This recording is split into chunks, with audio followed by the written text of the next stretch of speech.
Hi students, ఎలా ఉన్నారు? I hope you're all fine and doing great. మనం chemistry basics discuss చేసుకుంటున్నాం కదా. బేసిక్స్లో భాగంగా ఒక కాన్సెప్ట్ని చాలా సింపుల్గా చెప్పబోతున్నాను. అయితే కెమిస్ట్రీ సబ్జెక్ట్ వీడియోనే కదా, ఏం చూస్తామని స్కిప్ చేయకుండా లాస్ట్ వరకు చూడండి. అలా అయితేనే మీకు ఈ కాన్సెప్ట్ సింపుల్గా అర్థమవుతుంది. కమింగ్ టు ద కాన్సెప్ట్, నేను ఎప్పుడు చెప్తూ ఉంటాను, కెమిస్ట్రీ ఈజ్ లైక్ కుకింగ్. అంటే cooking is very similar to chemistry. మనం కుకింగ్లో యూస్ చేసే ఇంగ్రీడియంట్స్ అన్నీ రియేజెంట్స్ అని తీసుకోవచ్చు. అండ్ మన రెసిపీస్ ఇవన్నీ కూడా కెమికల్ రియాక్షన్లో ప్రొడక్ట్గా ట్రీట్ చేయొచ్చు. అంటే ఇప్పుడు ఒక కెమికల్ రియాక్షన్ తీసుకుంటే the reagents are converted into the products, మీకు తెలుసు.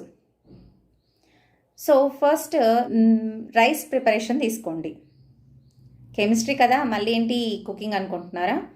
Just wait. రైస్ ప్రిపరేషన్ తీసుకోండి. రైస్ ప్రిపేర్ చేయాలంటే మనకి ఏమేం కావాలి?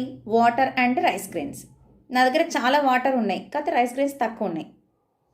The quantity of cooked rice depends upon the availability of rice grains కదా, not on the water availability.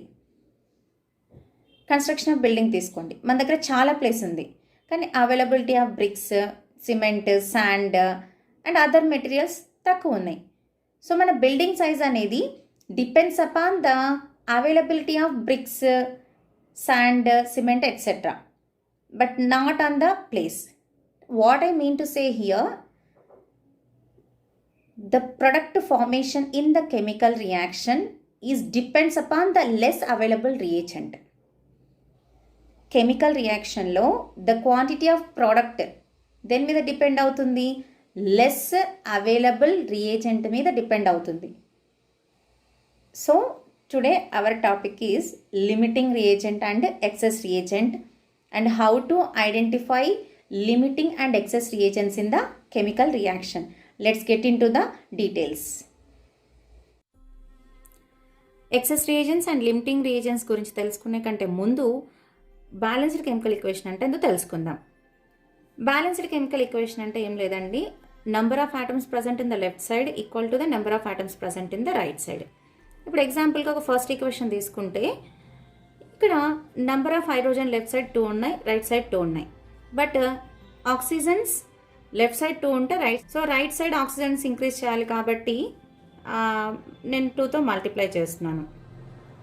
ఇప్పుడు ఏమైంది, రైట్ సైడ్ కూడా 2 ఆక్సిజన్స్ అయినాయి.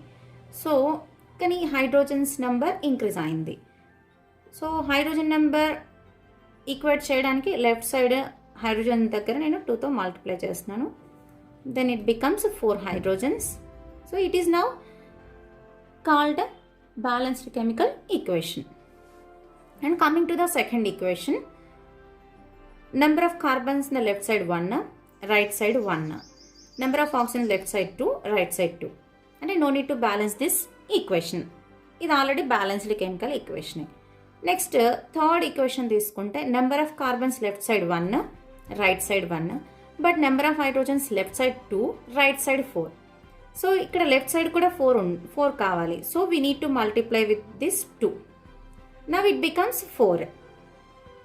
సో ఇప్పుడు ఈక్వేషన్ని బ్యాలెన్స్డ్ కెమికల్ ఈక్వేషన్ అంటాం.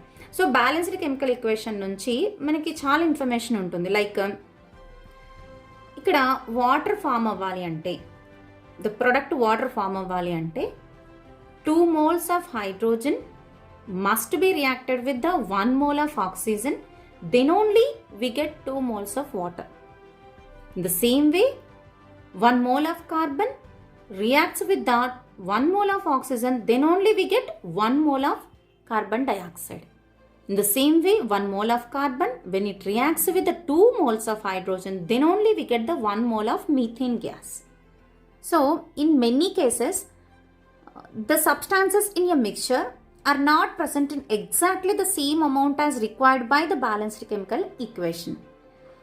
అంటే the availability of substance quantity అది ఎప్పుడు కూడా బ్యాలెన్స్డ్ కెమికల్ ఈక్వేషన్స్లో ఉన్న క్వాంటిటీకి ఈక్వల్గా ఉండాల్సిన అవసరం లేదు. సో ద అవైలబిలిటీ అనేది తక్కువ ఉండొచ్చు, ఎక్కువ ఉండొచ్చు. In that cases the product formation depends upon the less available reagent. Okay, that reagent is called as limiting reagent. The reactant which is completely consumed when reaction goes to a completion. That is called limiting reagent. అంటే ఏ reactant అయితే కంప్లీట్గా consume అయ్యి reaction complete అవుతుందో ఆ రియాక్టెంట్ని limiting reagent అంటాం. The reactants present in larger quantities than those needed to react with the limiting reagent present, and it would be left unreacted. అంటే reaction complete అయిన తర్వాత కూడా ఏదైనా రియాక్టెంట్ మిగిలిపోయి ఉంటే దాన్ని ఎక్సెస్ రియేజెంట్ అంటాం.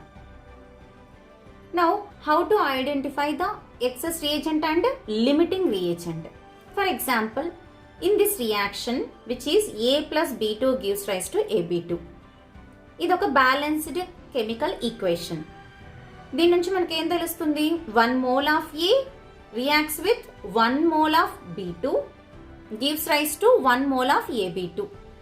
అంటే 1 mole of atom A plus 1 mole of B2 molecule gives rise to 1 mole of AB2 molecule. So ఇక్కడ 5 కేసెస్ ఇచ్చారు. ఈ 5 కేసెస్లో మనం ఏది ఎక్సెస్ రియేజెంట్, ఏది లిమిటింగ్ రియేజెంట్ అనేది ఫైండ్ అవుట్ చేయాలి. మనకి బ్యాలెన్స్డ్ కెమికల్ ఈక్వేషన్ నుంచి ఒక ఇన్ఫర్మేషన్ తెలుసు. 1 mole of A ఉంటే కంపల్సరీ 1 mole of B2 ఉండాలి. Then only will get 1 mole of AB2. This is keep it in mind. మనకి ఫస్ట్ ఎగ్జాంపుల్లో 300 ఆటమ్స్ ఆఫ్ Aకి 200 మాలిక్యూల్స్ ఆఫ్ B ఉన్నాయి.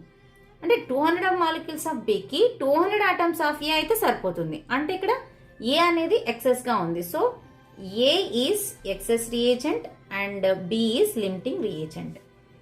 Next second example, 2 mole of A plus 3 mole of B. అంటే 2 mole of Aకి 2 mole of B enough. ఇంకా ఇక్కడ ఇది excess ఉంది. That's why 2 mole of A అనేది limiting reagent and 3 mole of B అనేది excess reagent. Next third example, 100 atoms of A plus 100 molecules of B. అంటే ఇక్కడ 100 ఆటమ్స్ ఆఫ్ Aకి 100 molecules of B are enough.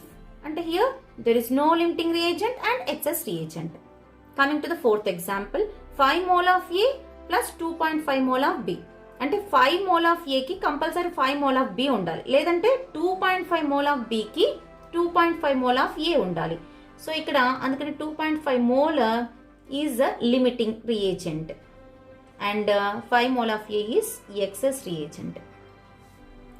Coming to the fifth example, 2.5 mole of A plus 5 mole of B.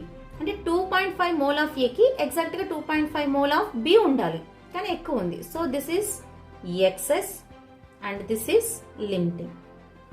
Do remember, in all the cases the product formation depends upon here 200 molecules of B, and in the second case the product formation depends upon 2 moles of A. In the third case the product formation depends upon both. There is no limiting reagent and excess reagent. In the fourth case the product formation depends upon the 2.5 mole of B, and in the fifth case the product formation depends upon the 2.5 mole of A. So this is అండి. కొన్ని రియాక్షన్స్లో కొన్ని reagents less క్వాంటిటీలో ఉంటాయి, కొన్ని reagents more క్వాంటిటీలో ఉంటాయి.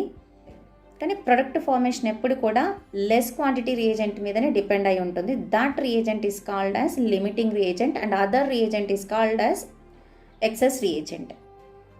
I hope you understood very well this concept, and thanks for subscribing my channel, and thanks for watching.